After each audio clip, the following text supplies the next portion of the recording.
তোদের বলতেছি যারা মেরেছিস, এখন কি মেয়ে মানুষের মুখ থেকে তোদের গালি শুনতে হবে? নে খা, দিব এখন তোদেরকে গালি। হাদি শিখিয়ে দিয়ে গেছে পলিশড স্পিচ দিয়ে বিপ্লব হয় না, তোদের গালি দিয়ে তোদেরকে বন্ধ করতে হবে। বাসায় বুড়া বাবা মা অবুধ সন্তান রেখে আসছি, হাদি শিখিয়ে দিয়ে গেছে যে আল্লাহর জিম্মায় সংসার বাচ্চা কাচ্চা ফেলে রেখে এসে রাজপথে কিভাবে ল্যাটকা মেরে বসে থাকতে হয় হাদি শিখিয়ে দিয়ে গেছে।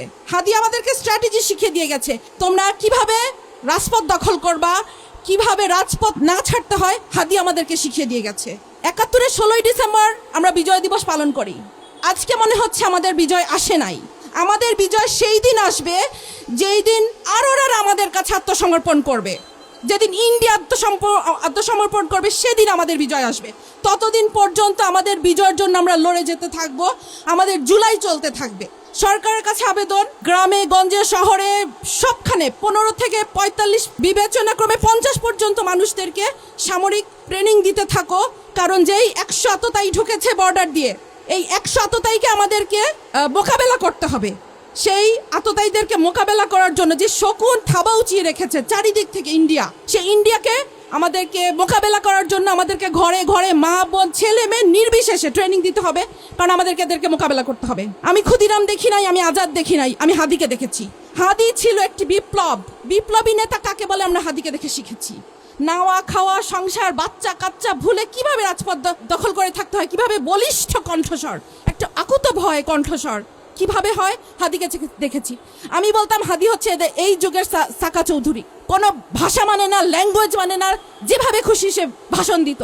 এখন তোদের বলতেছি যারা মেরেছিস, এখন কি মেয়ে মানুষের মুখ থেকে তোদের গালি শুনতে হবে? নে খা, দিব এখন তোদেরকে গালি। হাদি শিখিয়ে দিয়ে গেছে গালি কিভাবে দিতে হয়, পলিশড স্পিচ দিয়ে বিপ্লব হয় না, তোদের গালি দিয়ে তোদেরকে বন্ধ করতে হবে। তোরা হাদির গালি সহ্য করতে পারিস, তাই হাদিকে শেষ করে দিয়েছিস। হাদির স্ট্র্যাটেজিতে আমাদের চলতে হবে, আমাদেরকে রাজপথ দখল করতে হবে। রাজপথ ছাড়ি নাই, জুলাই শেষ হয় না, এটা বারবার বলছি।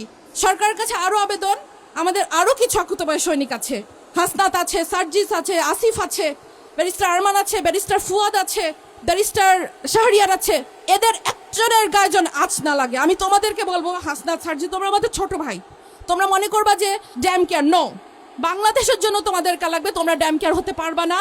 তোমরা নিজেদের সেফটির ব্যাপারটা চিন্তা করবা, কারণ বাংলাদেশকে তোমাদেরকে লাগবে। তোমরা নিজেদের ড্যাম কেয়ার ভাববা না। আল্লাহ হাদিকে নিয়ে গেছে, হাদি দেখিয়ে দিয়ে গেছে ড্যাম কেয়ার কাকে বলে, বাট প্লিজ বাংলাদেশের জন্য তোমরা ড্যাম কেয়ার থাকবা না। সরকারকে বলবো তোমরা এদের সেফটি সিকিউরিটি নিশ্চিত করবা। ওই মরে যাওয়ার পরে আমি খেয়াল করব, বাচ্চার দখল করব, নো, এটা যেন আর না হয়, এটা যেন রিপিট না হয়।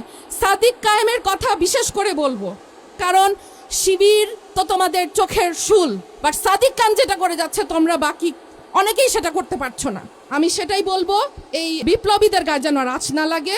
যত শত আততায়ী ঢুকেছে এদেরকে এখনই বের করে শেষ করো, একটা আততায়ী যেন তার গুলি উঁচু করতে ধরে না পারে। সবাইকে ধন্যবাদ।